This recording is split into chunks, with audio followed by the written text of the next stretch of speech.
बोलो सत्यनारायण भगवान की जय। श्री सत्यनारायण जी की व्रत कथा।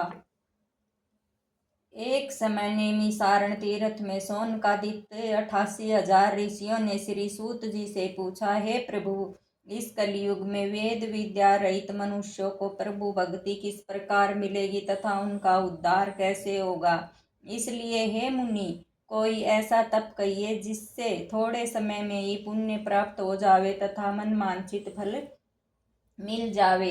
वह कथा सुनने की हमारी इच्छा है। सरवर शास्त्र ज्ञाता श्री सूत जी बोले, हे वैष्णव में पूज्य, आप सब ने प्राणियों के हित की बात पूछी है। अब मैं उस श्रेष्ठ व्रत को आप लोगों से कहूंगा जिस व्रत को नारद जी ने लक्ष्मी नारायण से पूछा था और लक्ष्मीपति ने मुनि श्रेष्ठ नारद से कहा था, सो ध्यान से सुनो।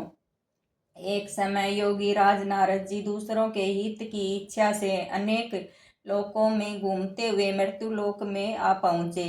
यहाँ अनेक योनियों में जन्मे हुए प्राणी सभी मनुष्यों को अपने कर्मों द्वारा अनेकों दुखों से पीड़ित देखकर सोचा, किस यत्न के करने से निश्चय ही प्राणियों के दुखों का नाश हो सकेगा।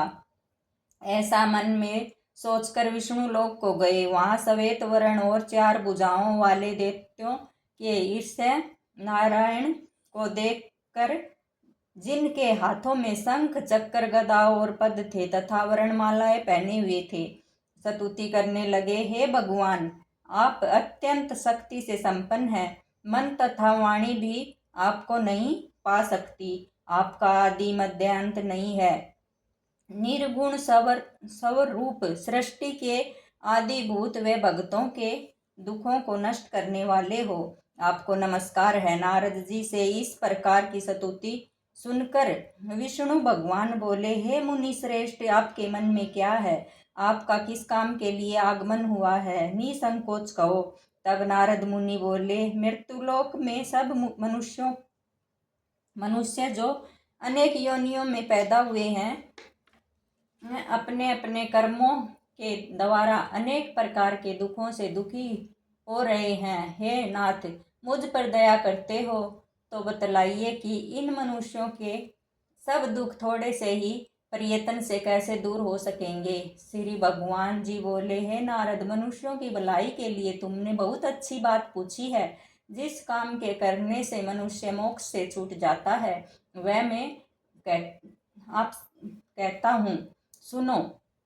बहुत पुण्य देने वाला स्वर्ग तथा मृत्यु दोनों में दुर्लभ एक उत्तम व्रत है। आज मैं प्रेमवश होकर तुमसे कहता हूँ, सत्यनारायण का यह व्रत अच्छी तरह विधि पूर्वक करने से मनुष्य आयु प्राप्त यहाँ सुख भोग कर मरने को मोक्ष को प्राप्त होता है। श्री भगवान के वचन सुनकर नारद मुनि बोले कि उस व्रत का क्या फल है, क्या विधान है और किसने यह व्रत किया है और किस दिन यह व्रत करना चाहिए, विस्तार से कहिए। भगवान बोले, दुख शोक आदि को दूर करने वाला, धन धान्य को बढ़ाने वाला, सौभाग्य तथा संतान को देने वाला यह व्रत सब स्थानों पर विजयी करने वाला है। भक्ति संतान को देने वाला यह व्रत सभी स्थानों पर विजयी करने वाला है। भक्ति और श्रद्धा के साथ किसी भी दिन मनुष्य श्री सत्यनारायण भगवान की प्रातः काल के समय बंधुओं और ब्राह्मणों और बंधुओं के साथ धर्मपरायण होकर पूजा करे। भक्ति भाव से नैवेद्य केले का फल, घी, दूध और गेहूं का चूर्ण सवाए ले। गेहूं के अभाव से साठे का चूर्ण,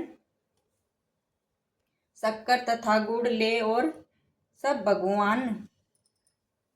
भगवान भक्षण योग्य पदार्थ जमा करके भगवान को अर्पण कर देवे तथा बंधु सहित ब्राह्मणों को भोजन कराने के पश्चात स्वयं भोजन करे। नृत्य गीत आदि का आचरण कर सत्यनारायण भगवान का स्मरण करते हुए समय व्यतीत करे। इस तरह व्रत करने पर मनुष्य की इच्छा निश्चय ही पूर्ण होती है। विशेषकर कली काल में भूमि पर यही मोक्ष का सरल उपाय है। बोलो सत्यनारायण भगवान की जय। दूसरा अध्याय।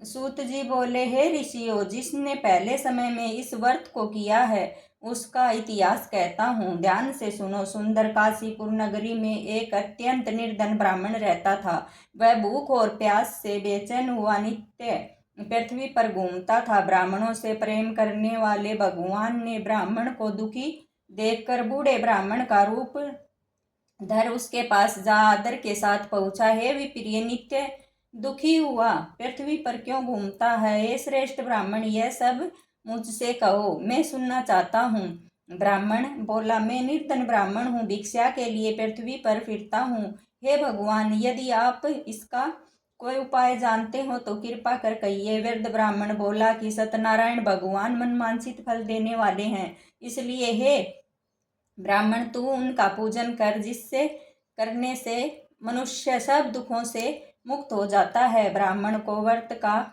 सारा विधान बतलाकर बूढ़े ब्राह्मण का रूप धारण करने वाले हे सत्यनारायण भगवान अंतर ध्यान हो गए। जिस व्रत को वृद्ध ब्राह्मण ने बतलाया है मैं उसको करूंगा, यह निश्चय करने पर उसे रात को नींद भी नहीं आई। वह सवेरे उठ सत्यनारायण भगवान के व्रत की व्रत का निश्चय कर भिक्षा के लिए चला। उसको भिक्षा में बहुत धन मिला, जिससे बंधु बांधवों के साथ उसने सत्यनारायण भगवान का व्रत किया, जिसके करने से वह ब्राह्मण सब दुखों से छूटकर अनेक प्रकार की संपत्तियों से युक्त हुआ। उस समय से वह ब्राह्मण हर मास व्रत करने लगा। इस तरह सत्यनारायण भगवान के व्रत को जो करेगा वह मनुष्य सभी दुखों से छूट जाएगा। इस तरह नारद जी से नारायण का कहा हुआ यह व्रत मैंने तुमसे कहा है। हे विप्रिय, मैं अब और क्या कहूँ? ऋषि बोले, हे मुनीश्वर, संसार में इस ब्राह्मण से सुनकर किस किस ने इस व्रत को किया है, हम सब सुनना चाहते हैं। जिसके लिए हमारे मन में बहुत श्रद्धा है। सूत जी बोले, हे मुनियों, जिसने इस व्रत को किया है वह सब सुनो। एक समय एक ब्राह्मण धन और ऐश्वर्य के अनुसार बंधु बांधवों के साथ व्रत करने को तैयार हुआ। उसी समय एक लकड़ी बेचने वाला बूढ़ा आदमी आया और बाहर लकड़ियों को रखकर ब्राह्मण के मकान में गया। प्यास से दुखी लकड़हारा उनको व्रत करते देखकर ब्राह्मण को नमस्कार कर कहने लगा कि आप ये क्या कर रहे हैं और इसके करने से क्या फल मिलता है, कृपा करके मुझे कहो। ब्राह्मण ने कहा, सब मनोकामनाओं को पूर्ण करने वाला यह सत्यनारायण भगवान का व्रत है। इसकी ही कृपा से मेरे यहाँ धन धान्य आदि की वृद्धि हुई है। ब्राह्मण से इस व्रत के बारे में जानकर लकड़हारा बहुत प्रसन्न हुआ। चरणा बतले और प्रसाद खाने के बाद अपने घर को गया। लकड़हारे ने अपने मन में इस प्रकार संकल्प लिया कि आज नगर में लकड़ी बेचने से जो धन मिलेगा उससे मैं सत्यनारायण देव का उत्तम व्रत करूंगा। यह मन में विचार कर वह बूढ़ा आदमी लकड़ियां अपने सिर पर रखकर जिस नगर में धनवान लोग रहते थे वह ऐसे सुंदर नगर में गया। उस रोज वहां पर उसे उन लकड़ियों का दाम पहले दिनों से चौगुना मिला। तब वह बूढ़ा लकड़हारा दाम ले और अति प्रसन्न होकर पक्के केले की फली, शक्कर, घी, दूध, दही और गेहूं का आटा इत्यादि सामग्री लेकर सत्यनारायण भगवान के व्रत की कुल सामग्री को लेकर अपने घर गया। फिर उसने अपने भाइयों को बुलवाकर विधि के साथ भगवान जी का पूजन और व्रत किया। उस व्रत के प्रभाव से वह बूढ़ा लकड़हारा धन पुत्र आदि से युक्त हुआ और संसार के समस्त सुख भोगकर बैकुंठ को चला गया। बोलो सत्यनारायण भगवान की जय। तीसरा अध्याय। सूत जी बोले, हे श्रेष्ठ मुनि, अब आगे की कथा कहता हूँ, सुनो। पहले समय में उल्का नाम का एक बुद्धिमान राजा था। वह सत्यवक्ता और जितेंद्रिय था। प्रतिदिन देव स्थानों पर जाता तथा गरीबों को धन देकर उनके कष्ट दूर करता था। उनकी पत्नी कमल के समान मुख वाली और सती साध्वी थी। भद्रशील नदी के तट पर उन दोनों ने श्री सत्यनारायण का व्रत किया। उस समय में वहां एक साधु वैश्य आया। उसके पास व्यापार के लिए बहुत साधन था। वह नाव को किनारे पर ठहरा कर राजा के पास आ गया और राजा को व्रत करते देख कर विनय के साथ पूछने लगा, हे राजन, भक्ति युक्त चित्त से यह आप क्या कर रहे हैं? मेरी सुनने की इच्छा है, सो आप यह मुझे बतलाइए। राजा बोला, हे साधु, आपने बंधुओं के साथ उत्तरादि की प्राप्ति के लिए यह महाशक्तिवान सत्यनारायण भगवान का व्रत व पूजन किया जा रहा है। राजा के वचन सुनकर साधु आदर से बोला, हे राजन, मुझसे इसका सब विधान कहो, मैं भी इसको कथानुसार इस व्रत को करूँगा। मेरे भी कोई संतान नहीं है और इससे निश्चय ही होगी। राजा से सब विधान सुन व्यापार से नियुक्त हो वह आनंद के साथ घर गया। साधु ने अपनी स्त्री को संतान देने वाले उस व्रत का समाचार सुनाया और कहा कि जब मेरे कोई संतान होगी तब मैं इस व्रत को करूँगा। साधु ने ऐसे वचन अपनी स्त्री लीलावती से कहे। एक दिन उसकी स्त्री लीलावती पति के साथ आनंदित होकर संसारिक धर्म से प्रयुक्त होकर सत्यनारायण भगवान की कृपा से गर्भवती हो गई तथा 10वें महीने में उसके गर्भ से एक सुंदर कन्या का जन्म हुआ। दिनों दिन वह इस तरह बढ़ने लगी जैसे शुक्ल पक्ष का चंद्रमा बढ़ता है। कन्या का नाम लीलावती रखा गया। तब लीलावती ने मीठे शब्दों में अपने पति से कहा कि जो आपने संकल्प किया था कि भगवान का व्रत करूंगा, अब आप उसे कीजिए। साधु बोला, हे विप्रिय, इसके विवाह पर करूंगा। इस प्रकार अपनी पत्नी को आश्वासन दे वह नगर को गया। कलावती पितृगृह में वृद्धि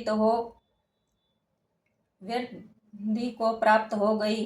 साधु ने जब नगर में सखियों के साथ अपनी पुत्री को देखा तो तुरंत दूत को बुलवाकर कहा कि पुत्री के वास्ते सयोग्य वर देख कर लाओ। साधु की आज्ञा पाकर दूत कंचन नगर पहुंचा और वहां पर बड़ी खोज कर देखभाल कर लड़की के लिए सयोग्य वाणिक पुत्र को ले आए। उस सयोग्य लड़के को देखकर साधु ने अपने बंधु बांधवों सहित प्रसन्नताचित अपनी पुत्री का विवाह उसके साथ कर दिया, किंतु दुर्भाग्य से विवाह के समय भी उस व्रत को करना भूल गया।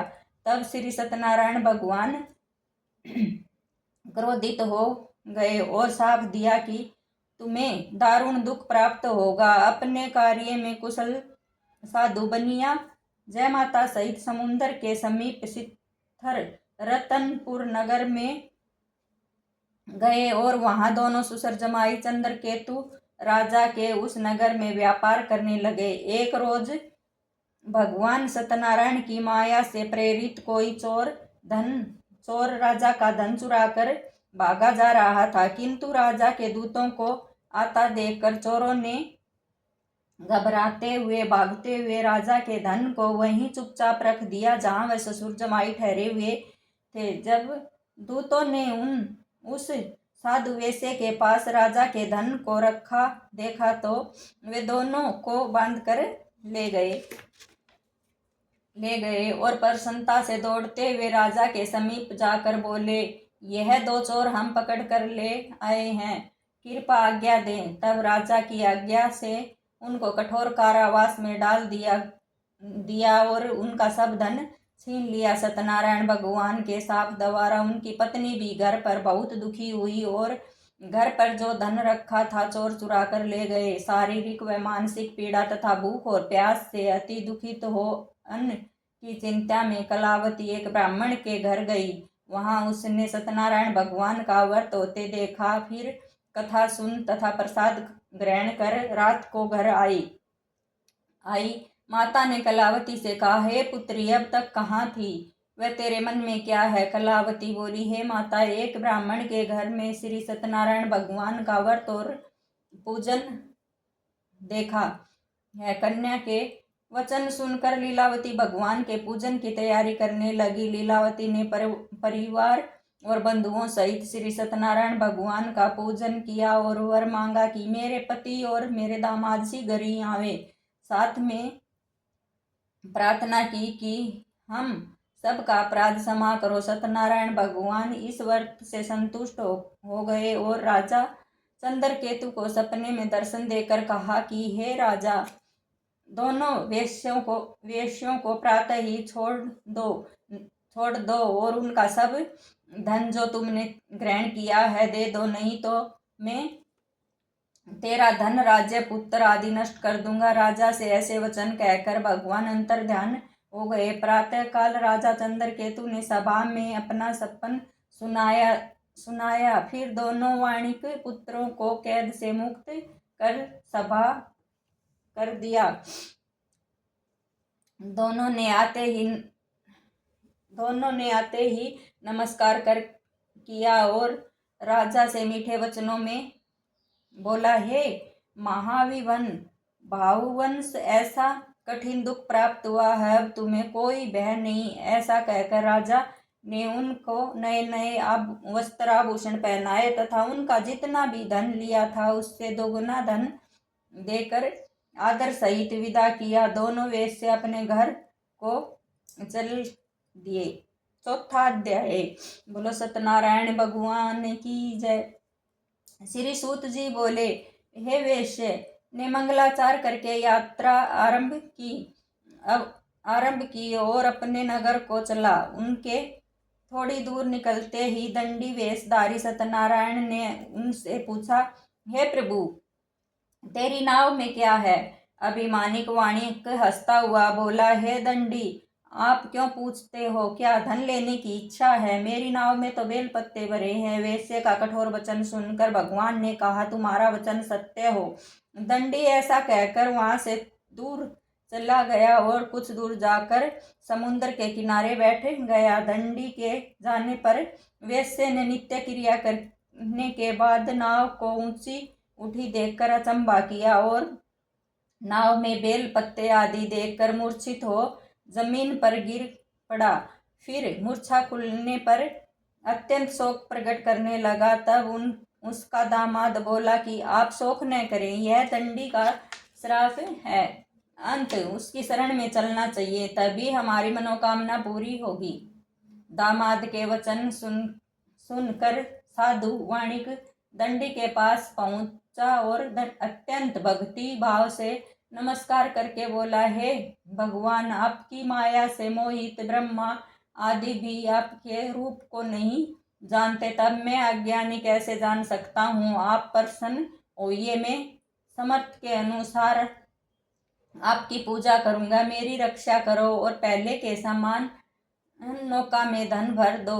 उसके भक्ति युक्त वचन सुनकर भगवान प्रसन्न हो उसकी इच्छा अनुसार वर देकर अंतर्ध्यान हो गए। तब उन्होंने नाव पर आकर देखा कि नाव धन से संपूर्ण है। फिर वह भगवान सत्यनारायण का पूजन कर साथियों सहित अपने नगर को चला। जब अपने नगर के निकट पहुंचा तब दूत को घर भेजा। दूत ने साधु के घर जाकर उसकी स्त्री को नमस्कार कर कहा कि साधु अपने दामाद सहित इस नगर के समीप आ गए हैं। ऐसा वचन सुन साधु की स्त्री ने बड़े हर्ष के साथ सत्यदेव का पूजन कर पुत्री से कहा, मैं अपने पति के दर्शन को जाती हूँ, तू कार्य पूर्ण कर शीघ्र आना।